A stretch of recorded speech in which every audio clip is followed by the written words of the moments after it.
Bonjour et bienvenue sur Grandeur Nature. J'espère que tout le monde va bien dans cette période difficile de confinement. On est vraiment dans un truc assez hallucinant qui se passe dans le monde entier. Chacun essaye un petit peu de s'organiser. Je continue bien sûr mes revues. Pour moi, ça ne change pas grand-chose si on veut, vu que je les faisais déjà depuis la maison. J'ai démarré la série par rapport à Make Your Own Gear, donc faire soi-même, créer soi-même son matériel de randonnée. J'ai présenté ici ce premier prototype en Tyvek de mon sac à dos que je vais me faire moi-même. Il y aura donc toute une série qui va se développer un petit peu, déjà dans l'approche, le choix des matériaux. On a vu un petit peu les fonctionnalités, toutes mes décisions par rapport à la création de ce sac. Aujourd'hui, j'aimerais vous présenter les différents tissus et puis discuter un petit peu des choix possibles pour ce sac à dos. La plupart du temps, un sac à dos n'est pas fait 100% avec le même tissu pour toute la structure du sac à dos. On a des différences en fonction des zones plus d'abrasion, en fonction de l'allègement qu'on souhaite effectuer, en fonction des zones de molletonnage, de rembourrage, là où il y a les frictions avec le dos, enfin voilà. On a vraiment des caractéristiques de tissu qui peuvent changer beaucoup. Et puis j'aimerais vous présenter un petit peu ce que moi j'ai commandé, ce que j'ai acheté comme type de tissu. J'en ai beaucoup plus que pour faire un seul sac parce que je vais forcément faire des erreurs. Ce n'est pas forcément le premier jet qui va être le sac fonctionnel ou réussi que je vais emmener dans mes randonnées de cet été. Pour autant qu'elles puissent commencer, elles le pourront, mais on ne sait pas vraiment quand.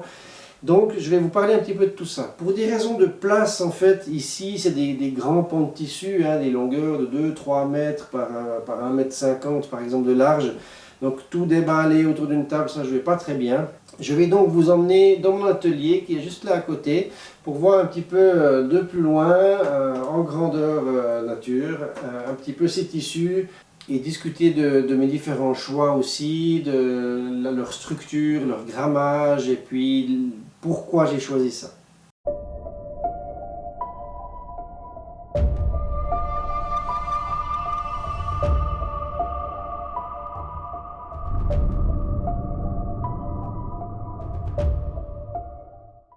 Voilà, pour vous présenter ces tissus, je vais en fait m'aider un petit peu d'un tableau parce que ça fait beaucoup de chiffres et beaucoup de choses à retenir, notamment sur les grammages, les prix, les composants de ces différentes surfaces de tissu.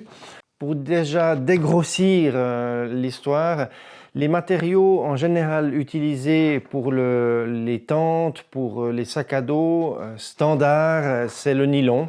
Le nylon a vraiment fait ses preuves dans la résistance, le poids, le prix. C'est vraiment un tissu qui est très très bon marché. Donc on va dire 99% des sacs du marché du monde de l'outdoor et compagnie sont faits en nylon. On connaît bien le ripstop, qui est un très connu, qui est un style, si on veut, de tressage avec un renfort à l'intérieur, qui le rend vraiment quasiment indéchirable, puis très très résistant à l'abrasion. C'est bien sûr le souci que l'on a tout le temps avec les matériaux, c'est on les frotte, on les pose par terre, on s'accroche dans des branches, des rochers, enfin voilà. Dans cette série-là, il y a des tissus qui sont faits en nylon, il y a des tissus qui sont, disons, plus techniques comme le Dyneema ou des autres que vous verrez, mais souvent, ces membranes spéciales techniques, elles sont protégées soit par des couches de polyester ou de nylon justement, souvent sur la face, sur le devant du tissu, là où il va être attaqué, pour protéger la membrane imperméable par exemple. Ensuite, dans les membranes imperméables, on trouve différents styles, de nouveau plus ou moins techniques. Il y a certains tissus dont la membrane qui fait l'imperméabilité du tissu est en PET. C'est un film de PET en fait, qui est recyclé, qui est inclus entre deux autres couches de protection. Et puis, on a le fameux Dyneema qui, lui, est une fibre de polyester non tressée, aplatie, couchée, qui, lui, est aussi protégé par du nylon, du polyester, on va le voir aussi. Il y a d'autres tissus que ceux que je vais vous présenter là. Ça, c'est simplement mon choix personnel par rapport à ce qu'on peut trouver sur le marché, aussi par rapport à ce que je voulais. Il y a du plus lourd, du plus léger, du plus technique, du moins technique. Mais disons, là, il y a quand même une bonne panoplie de ce qui est le plus couramment utilisé aujourd'hui dans les découvertes actuelles. Différencier, disons, des utilisations de tissus entre les tissus qui sont très lourds, très gros à usage, on va dire, militaire ou bushcraft avec des poids énormes de sac à dos, une utilisation, on va dire, rude sur le matériel. Là, en général, on n'y coupe pas, hein, même à l'armée, ils ont des sacs nylon très costauds et compagnie. Ce qui est intéressant à savoir, c'est que la plupart de ces tissus ont été soit créés pour la marine, donc tout ce qui est voile et compagnie, parce que bien sûr, on a des forces énormes avec le vent de tension, hein, donc de déchirure probable sur les tissus. Donc c'est vraiment une voile, toujours la recherche a toujours été, hein, depuis la nuit des temps, le plus fin possible, le plus léger, mais le plus résistant. Donc voilà une des grosses sources, disons, de tout ce qu'on utilise, mais aussi l'armée, par exemple, le fameux Kevlar, étaient vraiment des recherches qui ont été faites pour les matériaux de l'armée. C'est aussi le cas en fait avec le Dyneema qui est maintenant utilisé au point de vue armé. D'ailleurs, c'est interdit de revendre ce Dyneema, par exemple, si vous le revendez à l'Iran ou d'autres pays, voilà, qui sont en conflit avec les États-Unis.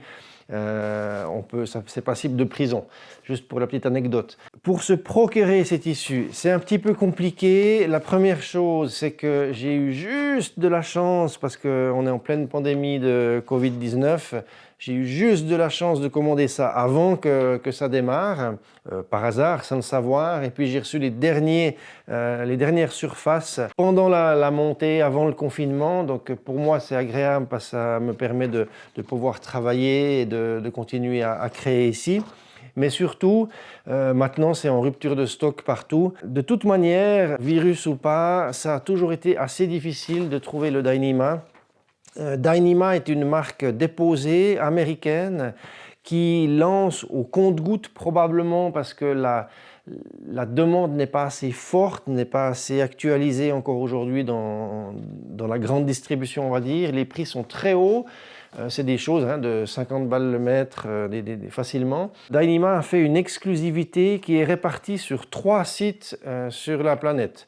Donc il y a Ripstop by the Roll aux États-Unis, il y a Dutch Wear Gear aux États-Unis et il y a Extreme Textile en Allemagne, et c'est les seuls 3 magasins physiques et en ligne qui sont autorisés à vendre du Dyneema et qui ont tout simplement du Dyneema sur Terre. Donc c'est important à savoir. Pour moi, pour l'importation, comme c'est l'Allemagne, on n'est pas en Europe, en Suisse, donc ça veut dire que j'ai de toute façon de l'importation, ça ne change rien. C'est même des fois moins cher par rapport aux frais de port depuis les États-Unis. On va savoir pourquoi, mais c'est comme ça.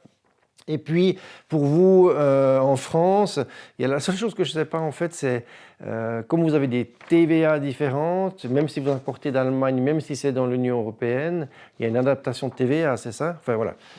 Les spécialistes pourront en parler ici en dessous dans les commentaires. Ici, ces 4 premiers tissus-là sont faits par la même marque, on va dire, les mêmes créateurs qui s'appellent X-Pac, donc X-Pac.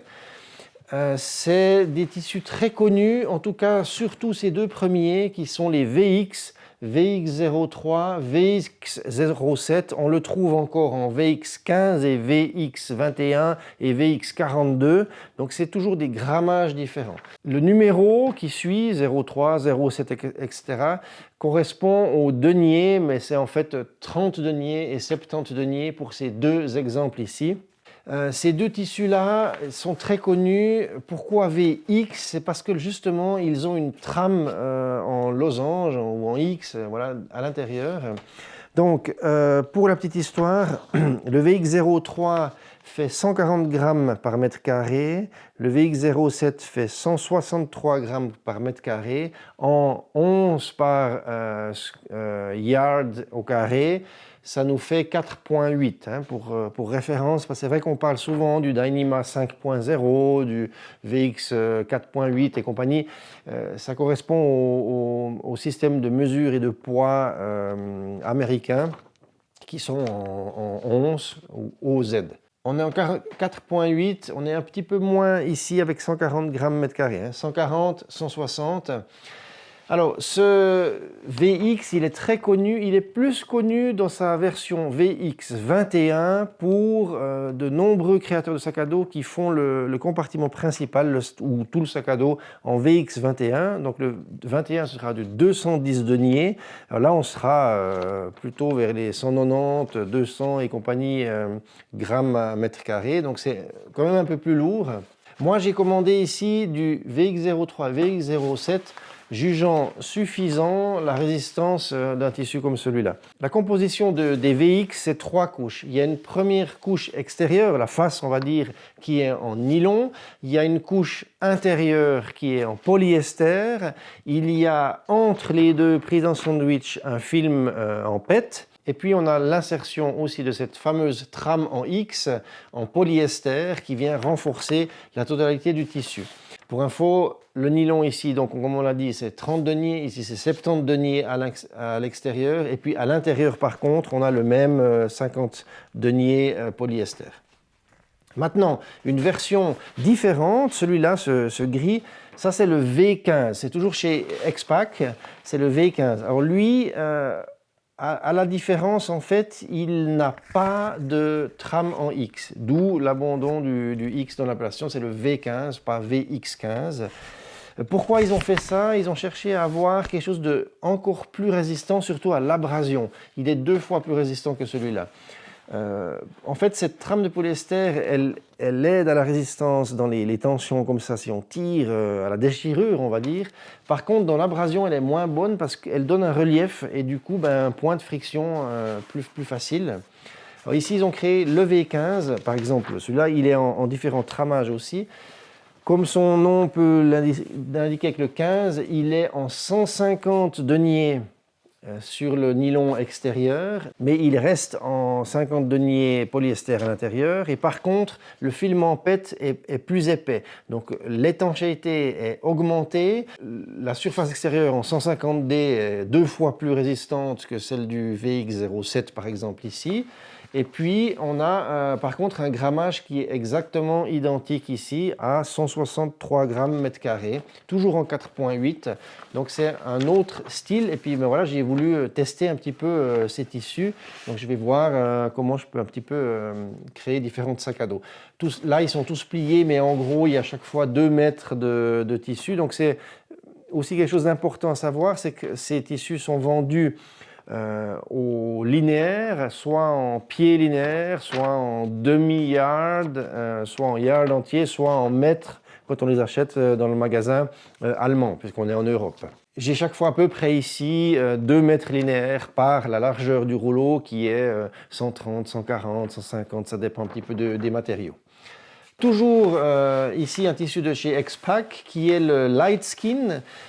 Le light skin, c'est un autre concept, c'est aussi une autre idée. Alors, le light skin, lui, il est en polyester et nylon aussi. Donc, on a en face ici dans le composant une couche de polyester qui est non tissée et qui est simplement en fait du polyester couché, de la fibre, pour avoir une super résistance à l'abrasion. C'était le but aussi de la création de ce tissu.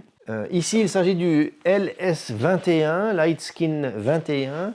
Donc, on a ce polyester qui est coated, qui a une couche en PU, donc polyuréthane, je ne sais plus quoi. Et puis, à l'intérieur, comme c'est le 21, les 21, on a du Gridstop 210 deniers qui vient renforcer le tout. Beaucoup de créateurs commencent à l'utiliser pour les sacs ultra légers, etc. C'est bien costaud, hein, on sent bien. Ces tissus sont étanches. On a par contre un petit peu plus de problèmes à rendre étanches les coutures. Pourquoi? Parce qu'on est sur du nylon et puis par exemple le Scotch Dyneema qui sert à sceller vraiment les coutures à l'intérieur du sac à dos pour le rendre étanche. Ne prend pas bien sur le nylon, donc du coup c'est un peu plus compliqué, il faudrait faire quelque chose en silicone, etc. Mais voilà, donc souvent les sacs qui sont faits avec ces matériaux-là sont moins résistants à l'eau sur les coutures parce qu'on ne peut pas autant bien et facilement les sceller. Dans une des vidéos avec laquelle j'avais testé le KS50 en randonnée, j'avais eu des soucis en fait d'eau derrière mon dos, de condensation dans tout le sac à dos. Je pensais que c'était de la condensation, mais apparemment avec d'autres essais dont j'ai lu des retours et des choses comme ça par différents hikers, il y a en fait un truc qui circule comme quoi, avec la pression du sac à dos, l'eau pourrait quand même gentiment traverser le tissu. Maintenant, voilà, ça reste étanche dans le sens où il faut vraiment quelque chose de très très sévère. Comparé à du nylon, en tout cas, ça n'a rien à voir, hein, ça c'est sûr. Et puis la grande différence aussi, c'est que ce genre de tissu n'absorbe pas l'eau, donc on a tout qui glisse, qui part, et puis on n'a pas ce phénomène du sac qui devient lourd, et puis tout mou comme ça, hein, tout lavé, et puis plein gorgé d'eau. Un grand connu ici, un grand champion, c'est le Dyneema X. Donc ça, c'est un nylon ripstop ou gridstop, très très connu, très résistant. Mon Arcole, le Zipax, est fait avec celui-là. C'est quelque chose de vraiment indestructible. Le Dyneema, l'appellation Dyneema, c'est un petit peu vendeur et c'est un petit peu trompeur aussi. C'est uniquement la trame carrée blanche qui est du fil Dyneema pour renforcer en fait le tissu. Mais le tissu principal lui-même, c'est juste du nylon. Voilà. Par contre, c'est du 210 deniers, donc c'est costaud. Il y a un backing ici, une impression aussi en PU, donc c'est un espèce de truc comme dans les tentes, comme ça, hein, c'est un peu collant, je ne sais pas comment expliquer. Ça, c'est pour l'imperméabilité, parce que sinon, ben voilà, il est juste traité en déperlant sur l'extérieur, et puis il y a juste ce coating à l'intérieur, ce qui veut dire que à la longue, ici, il va s'user, ça peut peler aussi un petit peu, hein, comme on a vu des fois un peu ces soucis dans les tentes ou certaines vestes aussi qui sont coated à l'intérieur. Donc ça peut aussi s'user, donc ce n'est pas le tissu qui va être le plus étanche en longue durée. Par contre, c'est indestructible et puis c'est vraiment à l'usure et tout, ça c'est vraiment incroyable. D'ailleurs, Zipax, même sur ses sacs à dos en Dyneema, fait les poches et puis les bretelles avec ce genre de choses pour vraiment lutter contre l'abrasion. Le 210, donc 210 deniers, ça correspond à 146 grammes au mètre carré, donc on est à 4,3. Ça reste assez léger si on veut, hein, comparé aux autres qui est à 4,8 ici, ce genre de choses.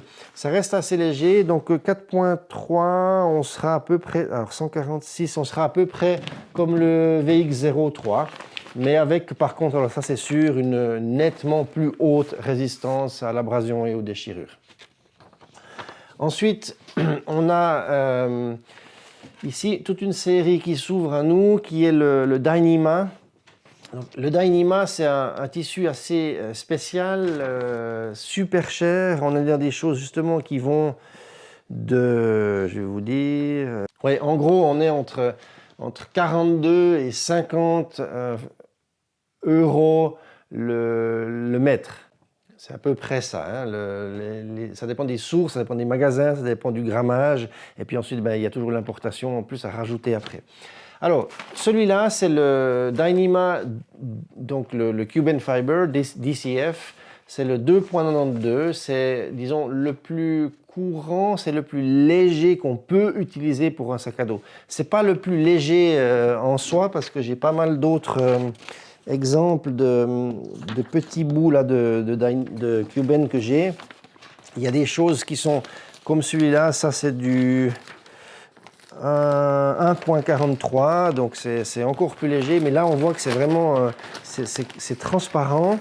Et puis c'est des choses qui sont plutôt utilisées pour faire des petits sacs pour ranger la popote ou des choses comme ça, parce qu'on arrive à des grammages incroyables, hein, pour des petites des pochettes étanches, des porte-monnaies étanches, des sacs pour la nourriture. Enfin voilà, on a différents grammages possibles, des tout fins. Là, il y a du 1.0, on voit vraiment à travers, mais qui a une résistance vraiment incroyable.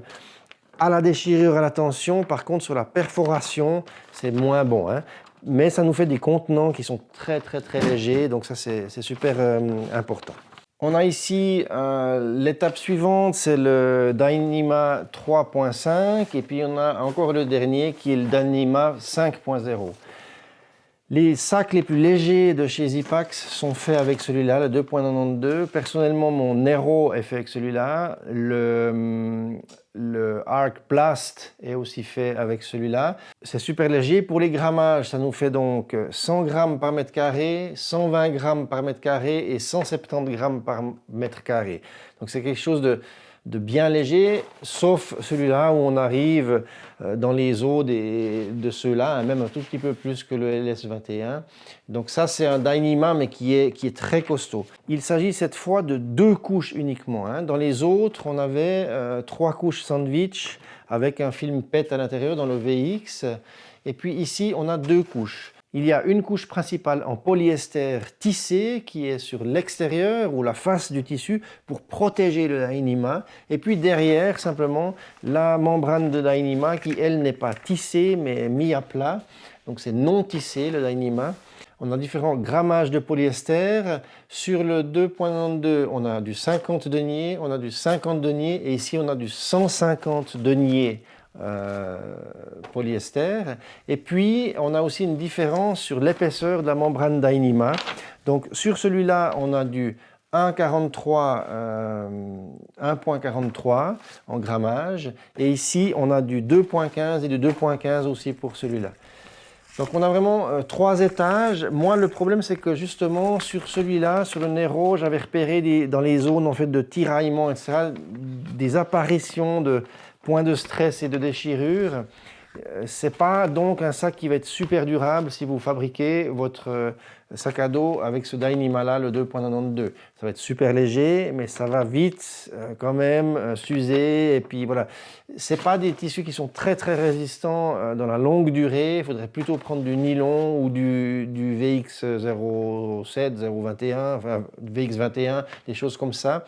Mais par contre, on a un gain de poids qui est non négligeable et on a surtout un gain d'imperméabilité qui est vraiment exceptionnel. Et encore, un autre avantage, c'est vrai, c'est vu qu'on a le Dyneema à l'intérieur directement, on peut en fait scotcher avec du scotch Dyneema par-dessus les coutures et puis les étanchéifier comme ça et c'est super facile à faire. Et ça, c'est un des gros points pour avoir un sac au maximum étanche que possible. Par contre, moins bonne résistance dans le temps, donc c'est vrai que j'ai pris en fait ces différents grammages parce que je voulais quelque chose d'un peu plus costaud quand même. Alors il faut bien trouver la répartition pour pas avoir un sac qui devient trop lourd non plus. Lourd, c'est entre guillemets. Le prototype que j'ai fait en Tyvek et puis que je vais transférer avec des vrais tissus, j'aimerais en fait faire un petit peu un mélange de toutes ces techniques et puis de tous ces tissus, pas tous, bien sûr là il y a pour faire beaucoup de sacs à dos c'est sûr, mais je pensais par exemple sur la surface du dos et puis du dessous, puisque ça c'est une seule pièce chez moi, jusque ici, de faire quelque chose avec un tissu un peu plus résistant, soit le 5.0, soit le 3.5, ou alors du VX à voir. Et puis, sur les flancs et le devant, où on a moins besoin de renfort directement, et faire quelque chose avec un tissu un peu plus léger. Ensuite, par rapport aux poches, là, je ferai quelque chose, vu que c'est souvent là où on se frotte sur le côté, avec peut-être du VX pour avoir une plus grande résistance à l'abrasion, ou bien le light skin, on peut aussi faire avec ça. Enfin voilà, on peut un petit peu jongler avec les différents matériaux en fonction des zones et des utilisations. On a ici un dernier tissu qui est le HyperD 300. Donc ça, c'est du nylon ripstop, c'est du 300 deniers en diamond grid. Et puis ensuite, à l'intérieur, il y a un film PU, donc il est coated, tout comme ce nylon-là. Et puis traité d'éperlant sur l'extérieur. Donc ça, c'est du pur nylon 300 deniers. C'est encore plus que celui-là. Ce qui est étrange, par contre, c'est que on sent bien que le tissage, il est beaucoup plus fin. Donc ce HyperD 300, son intérêt c'est qu'il a l'air vraiment super fin et par contre il est doux au toucher, c'est quelque chose d'assez chouette. Alors c'est un peu glissant, un peu luisant comme ça et puis il faut savoir aussi que C'est pas une étanchéité 100%, hein, surtout à la longue. Par contre, une résistance exceptionnelle. Donc, j'en ai pris aussi quelques mètres pour pouvoir faire des essais et tout. Maintenant, comme tissu, ce qui nous reste aussi, c'est les tissus mèches en 3D. Donc ça, c'est vraiment ce qu'on utilise pour les dos, pour l'intérieur des ceintures et des bretelles. Voilà, donc c'est pour permettre un petit peu la respiration avec la transpiration et puis pouvoir sécher plutôt que d'être directement sur du plastique comme ça. Polyester, nylon et tout, c'est tous des produits pétroliers, malheureusement, l'origine. Donc en gros, si on résume, c'est du plastique. Qui est simplement tressé et puis de différentes sources et composants chimiques. Donc c'est pas très bio, voilà. Ce qu'il faudrait pour avoir vraiment des sacs naturels, ce serait la toile de coton ciré, des canvas. Et voilà, par contre c'est des poils, on gicle sur des sacs à dos qui sont, des sacs à dos simples sont vite à 2,5 kg, 3 kg la pièce. Par rapport au tissu et au sac à dos, il n'y a pas que ça, il y a tout ce qui est les bandes, les boucles, les tissus, les lycras, les choses comme ça. Donc c'est clair que ces magasins dont je vous ai parlé avant, les 3 magasins, vendent aussi, il n'y a pas que du coup, mais vendent aussi tous des boucles et tout, etc. C'est des choses qui sont la plupart du temps créées en Chine. Mais il faut se méfier un petit peu avec les produits en ligne en Chine parce qu'il y a vraiment tout style de qualité de boucle. Il faut quand même choisir des choses assez ciblées. Et puis ces magasins qui vendent tout le matériel pour faire soi-même son matériel de randonnée, tente, sac à dos, tarpe et compagnie, font en général des choix assez ciblés. Et puis c'est de la sélection de qualité. Donc on peut plus facilement, disons, commander entre guillemets les yeux fermés. Il y a juste bien sûr des largeurs, des résistances un peu différentes.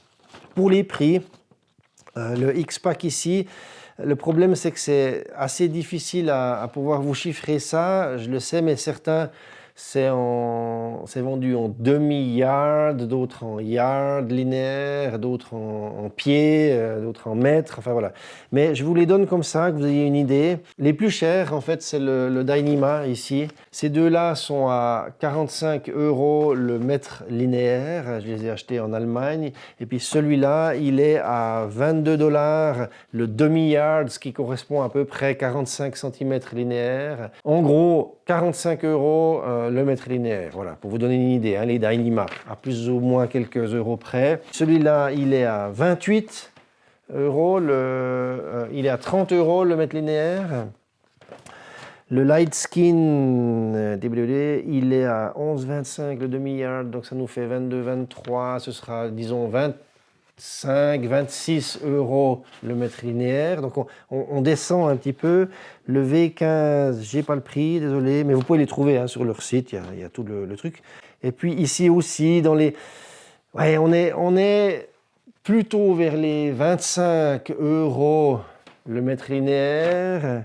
Par contre, il y a un truc qui est impressionnant, c'est que celui-là, le 300 deniers, il est à 12 € le mètre. Donc là, on est encore moitié prix. Donc le moins cher, milieu, et puis le Dyneema, le plus cher. Voilà, c'est un petit peu un renseignement sur ces types de tissus. Il y a différentes écoles, il y a ceux qui vraiment privilégient l'ultra légèreté. Hop, voilà, il n'y a pas de discussion, ce sera ça. Et puis, du coup, c'est étanche, et puis c'est un sac à dos qui vous dure soit un entier de True Hike, plus ou moins, ça peut péter avant aussi. Ou alors, disons, je sais pas, 2, 3, 4 saisons, mais au bout de la 4e saison, vous allez avoir vraiment des usures sévères, voire des premiers trous qu'il faudra réparer et compagnie. C'est pas fait pour vraiment durer, c'est fait pour consommer sur X période, et puis voilà, après il faut changer. Alors, quand on se les fait soi-même, ça peut encore aller. C'est vrai que c'est tous les 4 ans, vous investissez. Voilà, bon, le Nero, des choses comme ça, c'est des sacs à 200 $. Donc il y a après l'importation, mais voilà. Ensuite, un peu plus costaud, puis après il y a d'autres écoles qui prennent du super costaud, puis ça, vous achetez un sac, pour autant qu'il vous va parfaitement en litrage et fonctionnalité, puis que vous n'allez plus changer, ça vous pouvez le donner à vos enfants, ça va tenir le coup. Il faudra peut-être refaire des coutures, des choses comme ça, mais pas de souci avec ça. Lightskin, On ne sait pas trop, c'est un matériel relativement nouveau, donc il y a un peu moins de retours là-dessus. Je vais le tester pour voir un peu ce que ça dit.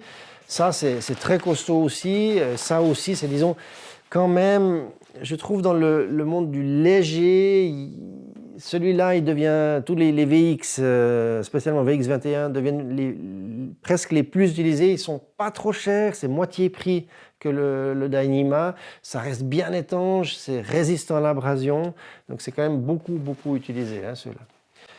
Voilà, j'espère que cette vidéo vous a plu, que ça vous a un petit peu renseigné, aiguillé. Par exemple, si vous voulez acheter des surfaces pour pouvoir faire votre matériel vous-même. Là, on parle de sac à dos, tout ce qui est tente. Par exemple, ma duplex, c'est du 0,62, hein, que vous sachiez. Donc, c'est super léger, en fait, étonnamment, comparé à des choses même comme ça. C'est clair qu'un sac à dos est beaucoup plus agressé par nos pratiques qu'une tente, bien qu'il faut faire attention avec le sol et tout. Mais le toit est fait en 0,62 et puis le sol est fait, je ne sais plus quoi, en 1,43, je crois, quelque chose comme ça, pour le fond de la duplex. Donc on pourrait aussi, bien sûr, vous pouvez créer votre matériel vous-même. Dans les vidéos suivantes de cette création, de cette aventure pour créer mon sac à dos, je vous ferai part de mes choix définitifs par rapport aux différentes parties du sac à dos. Et puis après, il va falloir commencer à faire la découpe des tissus avec les patrons pour pouvoir ensuite les assembler gentiment. Donc je vous enverrai des petites vidéos avec tout ça. D'ici là, courage à vous pour ce confinement, alors, vu que la majorité des personnes qui regardent cette chaîne viennent de France. Mais il y a aussi le Québec, on vous dit bonjour, courage aussi, accrochez-vous. Plein d'autres régions françaises, Guadeloupe et compagnie, je sais qu'on me regarde là-bas aussi. On a aussi la Belgique, la Suisse. Bonjour à tout le monde, à tous ces francophones. Tenez bon, faites gaffe, soyez prudents et à la prochaine. Ciao, bye bye.